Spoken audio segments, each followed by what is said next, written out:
সুপ্রিয় ষষ্ঠ শ্রেণীর শিক্ষার্থীবৃন্দ, আসসালামু আলাইকুম and welcome to আরকে English care. আজকের ভিডিওতে আমি আলোচনা করব তোমাদের ষষ্ঠ শ্রেণীর ইংরেজি বইয়ের লেসন 14 দ্য লায়ন্স মেন, সিংহের কেশর। এখান থেকে আজকে সম্পূর্ণ লেসনটি আলোচনা করব। এখানে প্রথমে একটি প্যাসেজ রয়েছে এবং তারপরেই রয়েছে এখানে একটি ম্যাচিং রয়েছে, অর্থাৎ কলাম এ এবং কলাম বি, এবং তারপরে A2-তে রয়েছে এখানে 3টি প্রশ্ন, তারপরে আরও একটি কলাম রয়েছে এবং সর্বশেষ এখানে একটি পাজল দেওয়া রয়েছে যেটা তোমাকে সলভ করতে হবে। তো প্রিয় শিক্ষার্থীরা, আজকের এই ভিডিওতে আমি সবগুলো অ্যাক্টিভিটি সম্পন্ন করব। তো বুঝতেই পারছো ভিডিওটি কতটা গুরুত্বপূর্ণ হতে যাচ্ছে, তাই ভিডিওটি না টেনে সম্পূর্ণ দেখার অনুরোধ রইল এবং একই সাথে চ্যানেলটি সাবস্ক্রাইব করে পাশে থাকবে। তো প্রিয় শিক্ষার্থীরা, এখান থেকে প্যাসেজটি শুরু করার পূর্বে তোমাদেরকে কিছু গুরুত্বপূর্ণ ওয়ার্ড মিনিং দিতে চাই, যেগুলো জানা থাকলে এই প্যাসেজটি বোঝা তোমাদের জন্য অনেক সহজ হবে। তো প্রিয় শিক্ষার্থীরা, চলো দেরি না করে প্রথমেই কিছু ওয়ার্ড মিনিং দেখে নেই। এখান থেকে দেখো ওয়ার্ড মিনিং রয়েছে মেন। মেন শব্দের অর্থ হচ্ছে কিশোর। রোর, রোর মানে হচ্ছে গর্জন। আনরুলি, অবাধ্য বা নিয়ন্ত্রণহীন। ফ্লাপ মানে ঝাপটানো। এরপরে দেখো মোস্টেস মানে হচ্ছে গোফ। রেজ মানে হচ্ছে উপরে ওঠানো বা তোলা। হিসিং সাউন্ড, ফিস ফিস শব্দ। এরপরে রিফ্লেকশন, রিফ্লেকশন মানে হচ্ছে প্রতিবিম্ব বা প্রতিচ্ছবি। এরপরে ডেসপারেটলি, হতাশাভাবে। ওয়াইজ অর্থ জ্ঞানী। ভেইন অর্থ অহংকারী বা গর্বিত। সাজেস্ট মানে হচ্ছে পরামর্শ দেয়া। ক্রাউন মানে হচ্ছে মুকুট। ফুলিশ মানে হচ্ছে বোকা বা নির্বোধ। হুইসপার, ফিসফিস করে বলা। এরপর দেখো 16 নাম্বার, জঙ্গল মানে হচ্ছে জঙ্গল। অ্যাডমিয়ার মানে হচ্ছে প্রশংসা করা। শেক, কাঁপানো বা ঝাঁকানো। এরপর 9 নাম্বার দেখো প্রমিস মানে হচ্ছে প্রতিশ্রুতি দেয়া। এবং সর্বশেষ 20 নাম্বার রয়েছে ডিজার্ভ। ডিজার্ভ মানে হচ্ছে প্রাপ্য। তো প্রিয় শিক্ষার্থীরা, এখান থেকে গুরুত্বপূর্ণ ওয়ার্ড মিনিং গুলো দেখে নিলাম। এখন আমরা যে প্যাসেজটি রয়েছে সেই প্যাসেজটি বাংলা অর্থ সহ পড়ব। তো দেখো এখানে প্যাসেজটি আমরা এখন একটু অর্থ সহ পড়ি। রিড দ্য স্টোরি, গল্পটি পড়ো। Once a lion was sitting beside a river, একদা নদীর ধারে একটি সিংহ বসেছিল। সাডেনলি, হঠাৎ করে he looked at his own reflection, সে তার নিজের প্রতিচ্ছবির দিকে তাকালো। অর্থাৎ বুঝতেই পারছো সে কিন্তু নদীর ধারে বসেছিল এবং নদীর স্বচ্ছ পানিতে কিন্তু ছবি দেখা যায়। তো সে নদীর দিকে তাকিয়েছে এবং সেখানে সে নিজের প্রতিচ্ছবি দেখতে পেল। অ্যান্ড থট, এবং ভাবলো, my mane is too old, I need a new hairstyle, আমার এই কেশর বা চুলগুলো অনেক পুরনো হয়ে গেছে, আমার নতুন একটা হেয়ার স্টাইল দরকার।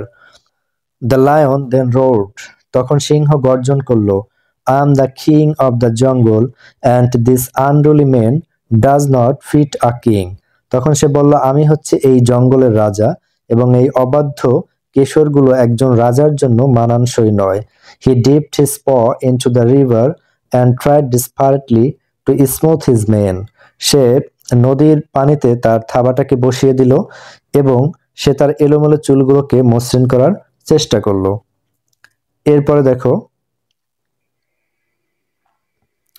Flap it all up that will suit you, the zebra said, এরপরে জেব্রা বলল, অর্থাৎ তোমরা এই যে ছবিটা দেখতে পাচ্ছ প্রিয় শিক্ষার্থীরা, এখানে কিন্তু এই যে সিংহ রয়েছে এবং সিংহ কিন্তু তার নদীর জলে কিন্তু সে ছবি দেখছে। এই যে সিংহের প্রতিবিম্বটা দেখা যাচ্ছে, এটাকেই মূলত এখানে বলা হয়েছে রিফ্লেকশন। এরপরে এই সাপ রয়েছে, এইখানে জিব্রা রয়েছে, তারপরে জিরাফ রয়েছে, এগুলো দেখতে পাচ্ছ। তো এইখানে এরপরে জেব্রা বলতেছে flap it all up, flap মানে হচ্ছে ঝাঁকি দিয়ে কোনো কিছু উপরে ওঠানো বা মসৃণ করা।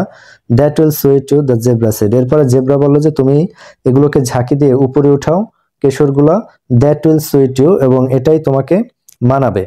Yes it will even look better with a bit of colour to match your moustache, the giraffe added, এবং জেব্রা এই কথা বলার পরে জিরাফের সাথে বলল যে হ্যাঁ, আর একটু ভালো হয় তুমি যদি একটু রং করো, তোমার এই যে কেশরগুলো রয়েছে এতে যদি সামান্য একটু রং করো তাহলে ভালো হয়।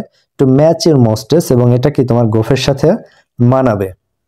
এরপর দেখো what about a few ribbons, the vulture আক্সড, ভালসার মানে হচ্ছে শকুন। এরপরে শকুন চিৎকার করে বলল যে যদি সামান্য ফিতা দেয়া বাঁধা হয় তাহলে কেমন হয়। দেন ক্রাইড দ্য হায়ানা, এরপরে হায়ানা চিৎকার করে বলল, আই নো, আমি জানি, a paper crown is what you need, তোমার যা দরকার সেটা হচ্ছে কি একটি কাগজের মুকুট। A snake was passing by silently, এবং সেখান থেকে একটি সাপ নীরবে যাচ্ছিল। Seeing the king there he simply raised his head, এবং সে জঙ্গলের রাজাকে দেখে শুধুমাত্র তার মাথাটাকে একটু জাগালো। What do you think I should do snake, the king asked. তখন রাজা জিজ্ঞেস করলো, রাজা বলতে এখানে সিংহ, সাপকে জিজ্ঞেস করলো যে সাপ তুমি কি মনে করো আমার আসলে কি করা উচিত। If a king is a wise king nobody cares about his hairstyle. সে বলল একজন রাজা যদি জ্ঞানী হয় তাহলে তার এই যে চুলের স্টাইল বা হেয়ার স্টাইল নিয়ে কেউ ভাববে না। The snake shed with a hissing sound, এবং এই কথাটা সাপ ফিস ফিস শব্দ করে বলল। অর্থাৎ তোমরা জানো যে সাপের যে সাউন্ড রয়েছে সেটাকে কিন্তু ইংলিশে হিসিং সাউন্ড বলা হয়। তো সাপ সেই হিস অর্থাৎ ফিস ফিস শব্দ করে এই কথাটা বলল। The king stirred at the snake for some time, এবং তখন এই সিংহ সাপের দিকে কিছু সময় তাকিয়ে থাকলো। দেন হি স্মাইলড, এরপরে সে হেসে দিল। অ্যান্ড কিসড দ্য স্নেক, এবং এই সাপকে সে চুম্বন করলো। এরপরে বলতেছে দেখো, oh why am I so vain, আমি কেন এত অহংকারী। Am I not the king of the jungle, আমি কি এই জঙ্গলের রাজা নই। রোড দ্য লায়ন, সিংহ গর্জন করে উঠল। He shook his head from side to side to shake his mane back into place, সে তার এই যে মাথাটাকে আবার ঝাঁকি দিল, দুপাশে ঝাঁকি দিল, যাতে করে তার এই কেশরগুলো আবার ঠিক আগের জায়গায় চলে আসে।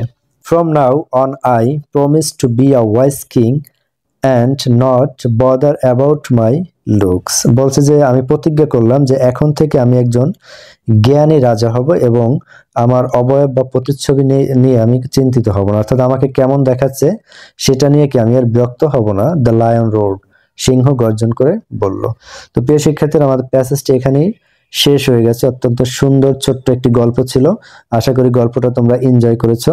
এখন দেখো এখান থেকে আমাদের যে কাজ রয়েছে A1-এ, match the words in column A with the meanings given in column B, অর্থাৎ এই কলাম এতে যে ওয়ার্ডগুলো দেওয়া রয়েছে এর অর্থের সাথে এখান থেকে মিল করতে হবে।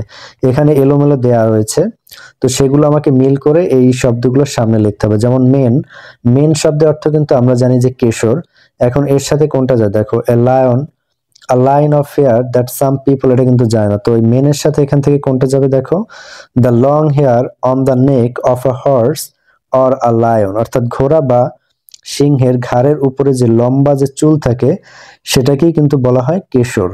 তো দেখো আমাদের এই যে মেনের সামনে কিন্তু এইটাকে লিখতে হবে। তো প্রিয় শিক্ষার্থীরা, সেই আনসারটা আমি তোমাদের জন্য অন্য জায়গায় একটু গুছিয়ে রেখেছি, তো সেখান থেকে আমরা একটু আনসারটা দেখে নেই।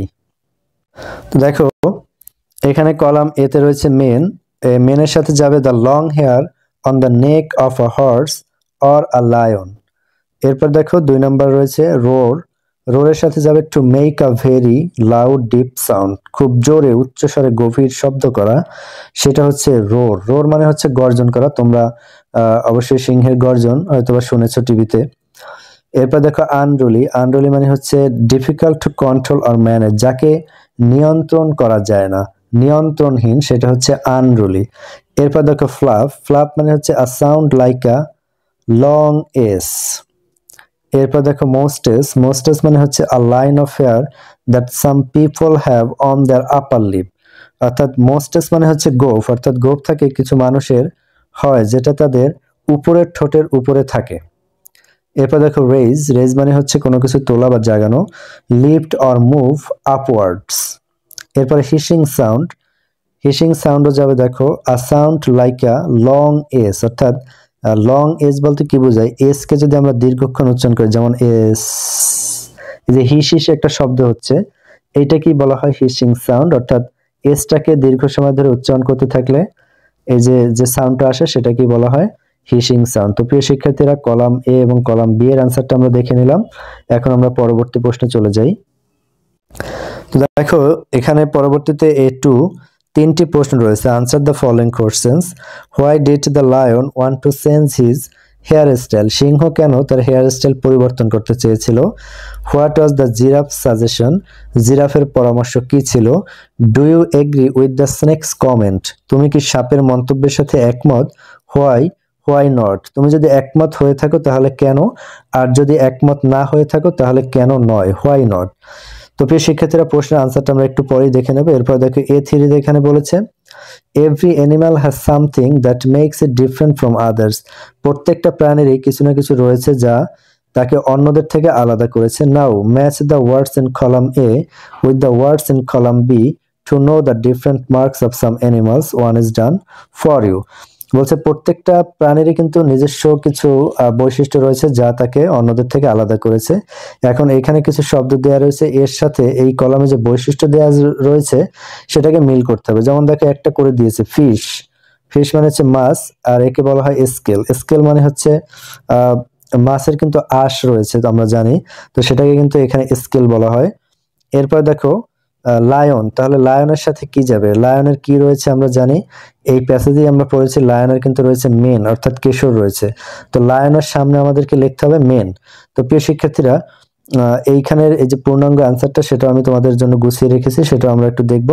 এরপরে দেখো বি নাম্বারে এখানে একটি কাজ দিয়েছে, here is a puzzle for you. তোমার জন্য এখানে একটি পাজল রয়েছে, সেটা হচ্ছে can you say which baby is born with a moustache. তুমি কি বলতে পারো কোন বেবি বা কোন শিশু বা কোন বাচ্চা সে হচ্ছে গোঁফ নিয়ে জন্মায়। এখানে একটি হালকা করে একটি ছবিও দিয়েছে দেখো, তো ছবিটা দেখে আমাদের কি মনে হচ্ছে, দিস ইজ কিটেন। কিটেন মানে হচ্ছে ক্যাট, অর্থাৎ বাচ্চা বিড়ালকে বলা হয় কিটেন। তো প্রিয় শিক্ষার্থীরা, এই তিনটি অর্থাৎ এখানে যে তিনটি প্রশ্ন রয়েছে, তারপর এখানে যে কলামটি রয়েছে এবং যে পাজলটি রয়েছে, তিনটি প্রশ্নের উত্তর আমরা এখন একটু দেখে নেই। তো আমাদের প্রথম প্রশ্ন ছিল দেখো, why did the lion want to change his hairstyle. The lion wanted to change his hairstyle. সিংহ তার হেয়ার স্টাইল পরিবর্তন করতে চেয়েছিল বিকজ, কারণ, when he saw his reflection in the water, যখন পানিতে সে তার নিজের প্রতিচ্ছবি দেখলো, হি থট, সে ভেবেছিল, his main look to old, তার এই কেশর খুব পুরানো দেখাচ্ছে, and needed a new style, এবং একটা নতুন স্টাইল দরকার। এরপর দেখো 2 নম্বর প্রশ্ন, what was the giraffe suggestion. জিরাফের পরামর্শ কি ছিল। The giraffe suggested that adding a bit of colour would make the lion's make look even better and match his মোস্টেজ।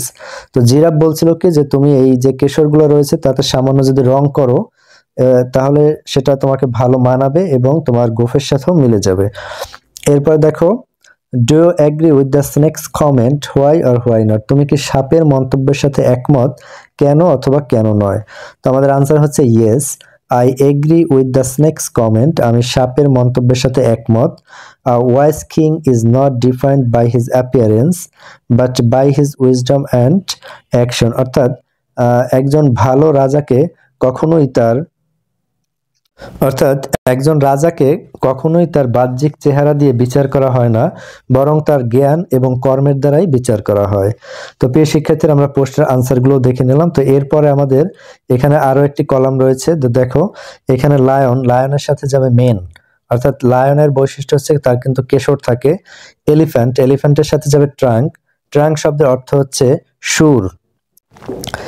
তোমরা জানো যে হাতির কিন্তু লম্বা একটি সুর থাকে, আর সেই সুরের ইংরেজি হচ্ছে ট্রাঙ্ক। এরপর দেখো জেব্রা, জেব্রার সাথে যায় স্ট্রাইপস, অর্থাৎ জেব্রার গায়ে কিন্তু দেখবা কিছু দাগ থাকে, সেগুলোকে বলা হয় স্ট্রাইপ। এরপর দেখো শিপ, শিপ হচ্ছে উল, উল মানে হচ্ছে কিন্তু পশম, অর্থাৎ ভেড়ার যে নরম যে পশমগুলো থাকে তোমরা দেখছো, সেগুলোকে বলা হয় উল। তো এটা হচ্ছে ভেড়ার একটা বৈশিষ্ট্য। এরপরে বাফেলো, বাফেলো মানে হচ্ছে মহিষ, আর মহিষের কি থাকে, হর্নস, শিং থাকে। এরপর দেখো হর্স, হর্সের কি থাকে, পনিটেইল, হর্সের কিন্তু লেজ থাকে। এরপর দেখো ডগ, ডগের কি হয়, কার্ভ টেইল, বাঁকানো একটা লেজ থাকে। তোমরা কুকুরের লেজ নিশ্চয়ই দেখেছো, এটা কিন্তু বাঁকানো থাকে। ফিশ, ফিশের সাথে স্কেল, এইটা কিন্তু আমাদের বইতেই দেয়া ছিল। তো প্রিয় শিক্ষার্থীরা, এই কলামটা আমরা দেখে নিলাম। এরপরে আমাদের যে বি নাম্বার একটি পাজল ছিল, তো সেটা আমরা একটু দেখে নেই। দেখো এখানে প্রশ্ন করেছিল, can you say which baby is born with a moustache. তুমি কি বলতে পারো কোন শিশু বা কোন বাচ্চাটা মোস নিয়ে জন্মায়। দেখো this is a kitten baby cat, অর্থাৎ বিড়ালের বাচ্চাকে বলা হয় কিটেন। এরপরে কিটেন আর baby cats are born with a small fine hair above their lips, অর্থাৎ বাচ্চা ক্যাট তারা যখন জন্মায়, জন্মের সময় কিন্তু তাদের এই যে ঠোঁটের উপরে কিন্তু ছোট কিছু হেয়ারের মতো থাকে। এরপরে দেখো হুইচ লুক লাইক টিনি মোস্টেস, এবং যেটা দেখতে মনে হয় ছোট গোফের মতো। তো প্রিয় শিক্ষার্থীরা, পাজলটি আমরা সলভ করলাম। তো আশা করি ভিডিওটি তোমাদের ভালো লেগেছে। তো ভিডিওটি যদি ভালো লেগে থাকে তোমরা লাইক কমেন্ট শেয়ার করতে পারো এবং চ্যানেলটি সাবস্ক্রাইব করে অবশ্যই পাশে থাকবে। তো প্রিয় শিক্ষার্থীরা, তোমাদের সকলকে শুভকামনা জানিয়ে আজকের ভিডিওটি এখানেই শেষ করছি। আল্লাহ হাফেজ।